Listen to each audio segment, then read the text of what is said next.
اللہم صلی علی سیدنا و مولانا محمد وبارک وسلم۔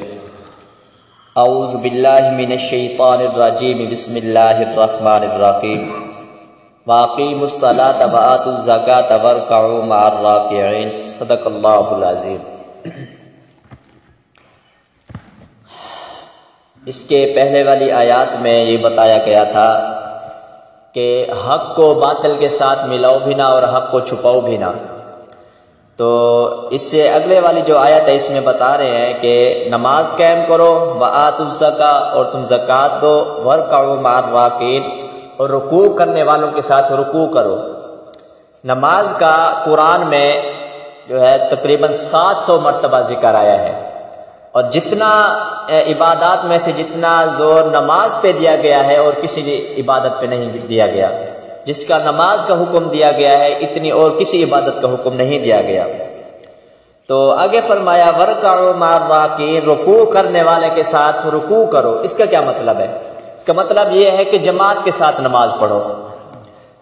حدیث پاک میں آتا ہے، میرے خیال میں فضائل اعمال میں بھی ہے یہ حدیث، کہ جو شخص جماعت کے ساتھ نماز پڑھ سکتا ہو اور اس کے بعد باوجود بھی وہ سست ہو کے گھر میں پڑا رہے، بعد میں گھر میں نماز پڑھتا ہے، تو اللہ کے نبی نے فرمایا ایسے لوگوں کے لیے میرا دل یہ کرتا ہے کہ میں ایک صحابی کو کہوں کہ وہ نماز پڑھے، اور میں کچھ صحابہ کو ساتھ لے کر جاؤں ان کے گھروں میں جو گھروں میں نماز پڑھ لیتے ہیں، مسجد میں جب نماز پڑھنے کے لیے نہیں آتے جماعت کے ساتھ، گھروں میں اکیلے نماز پڑھ لیتے ہیں۔ اگر مجھے عورتوں اور بچوں کا خطرہ نہ ہوتا تو میں ان کے گھروں کو جا کے جلا دیتا، آگ لگا دیتا۔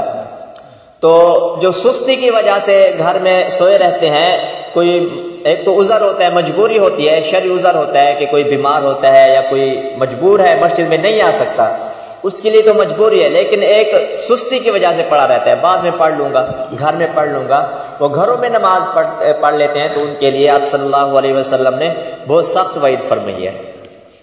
باقی جو سنتیں اور نفلی ہے یہ ہم گھروں میں پڑھ سکتے ہیں، بلکہ سنت و نفل جو ہے یہ گھر میں پڑھنا افضل ہے، اور آپ صلی اللہ علیہ وسلم کی سنت ہے۔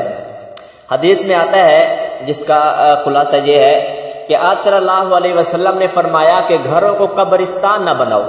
کیا مطلب؟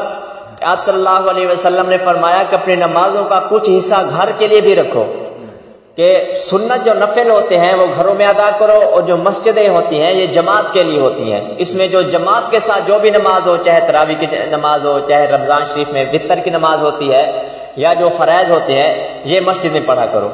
آپ صلی اللہ علیہ وسلم نے پوری زندگی مسجد میں فرائض اور واجبات کے علاوہ، تراویح کے علاوہ اور کوئی نماز نہیں پڑھی۔ ساری جو سنتیں ہوتی تھی، نفلی ہوتی تھیں، تہجد کی نماز ہو گئی، وہ گھر میں پڑھا کرتے تھے۔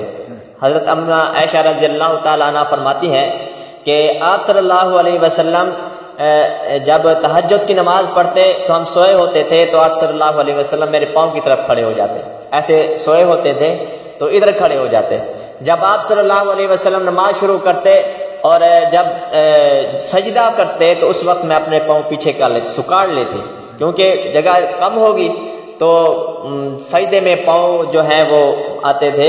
تو اما عائشہ رضی اللہ تعالیٰ عنہ فرماتی ہیں کہ میں جو ہے پاؤں پیچھے سکاڑ لیتی، جب آپ صلی اللہ علیہ وسلم سجدہ کر لیتے تو پھر میں دوبارہ پھیلا دیتی۔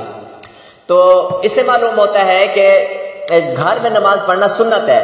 صبح کی جو سنتے ہیں، اگر آدمی گھر سے وضو کرتا ہے، گھر میں پڑھ کے آتا ہے، یہ بہت زیادہ افضل ہے اور اس کے بہت زیادہ فضائل ہیں۔ باقی بھی ظہر کی اور عصر مغرب عشاء کی جو سنتیں ہیں فرائض کے علاوہ، آدمی گھر میں پڑھے، اس کا فائدہ بھی ہے کہ گھر میں جب بچے ہوتے ہیں ان کو دیکھ کے، جب گھر میں ہم نماز پڑھیں گے، ان کو جو بچے ہوتے ہیں وہ دیکھ کے ان کو بھی شوق ہوگا نماز پڑھنے کا، ان کو بھی یہ معلوم ہوگا کہ یہ بھی کوئی عبادت ہے، کیونکہ بچوں میں نقالی کی عادت ہوتی ہے، نقل کرنے کی عادت ہوتی ہے۔ جب ہم گھر میں سجدہ کریں گے، نماز پڑھیں گے، رکوع کریں گے، تو جو چھوٹے چھوٹے بچے ہوتے ہیں وہ بھی ساتھ آ کے لیٹ جاتے ہیں، رکوع کرنے لگ جاتے ہیں، سجدہ کرنے لگ جاتے ہیں، نقل کرتے ہیں۔ تو ہم دیکھتے ہیں کہ جس گھروں میں گانے وغیرہ چلتے ہیں اور یہ جو ہے اس پہ ڈانس کرتے ہیں، تو وہاں بچے بھی چھوٹے چھوٹے ٹھمکے لگا رہے ہوتے ہیں، ان کی عادت بن جاتی ہے۔ اور جس گھروں میں نماز پڑھی جاتی ہے، قرآن پڑھا جاتا ہے، تلاوت کی جاتی ہے، وہاں بچے بھی ان کو دیکھا دیکھی سجدہ کر رہے ہوتے ہیں، اور ان کے ساتھ بیٹھ کے جب وہ قرآن کی تلاوت کرتے ہیں وہ ہل رہے ہوتے ہیں۔ تو بچوں میں نکالی کی عادت ہوتی ہے. اگر آدمی گھر میں سنت ادا کرے اور نفل ادا کرے تو اس میں بچوں کا بھی فائدہ ہے اور سنت عمل بھی ہے. تو کیا فرمایا ورکعوا مع الراکعین کہ رکوع کرو رکوع کرنے والوں کے ساتھ، یعنی گھروں میں مسجد نماز جو ہے جماعت کے ساتھ پڑھو. باقی آج جمعہ ہے، جمعہ کی وجہ سے ایک جمعے کا عمل ہے وہ بتاتا ہوں.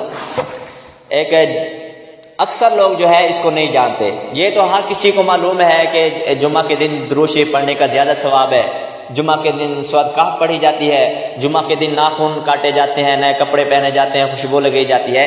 ایک اور عمل ہے، بہت ہی زبردست عمل ہے، لیکن اکثر لوگ نہیں جانتے اس کو.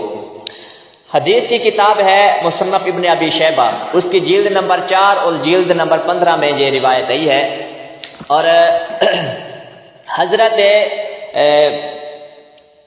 ابوبکر صدیق کی بیٹی ہیں، نام ذہن میں نہیں آ رہا، وہ فرماتی ہیں، اور وہ صحیح حدیث ہے، وہ فرماتی ہیں کہ جمعہ کے دن جمعہ کی نماز کے بعد جب ہم سلام پھیرتے ہیں، اگر کوئی شخص اسی جگہ پہ اسی حالت میں بیٹھا رہتا ہے، جیسے ہم اتحیات کی شکل میں بیٹھے ہوتے ہیں، تو اسی حالت میں بیٹھے کہ اگر کوئی شخص 7 دفعہ سورۃ الفاتحہ الحمد شریف، 7 مرتبہ سورۃ الاخلاص قل هو اللہ احد، اور 7 مرتبہ سورۃ الفلق قل اعوذ برب الفلق، اور 7 مرتبہ سورۃ الناس قل اعوذ برب الناس، یہ پڑھ لیتا ہے تو اللہ رب العزت اس جمعے سے لے کے اگلے جمعے تک اس کو تمام شرور اور فسادات سے محفوظ فرماتے ہیں.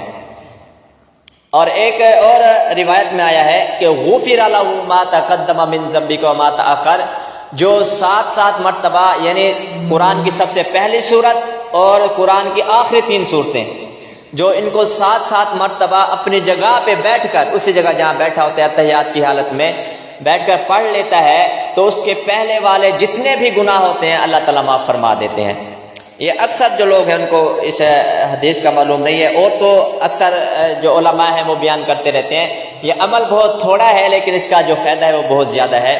اللہ تعالیٰ عمل کی توفیق عطا فرمائے.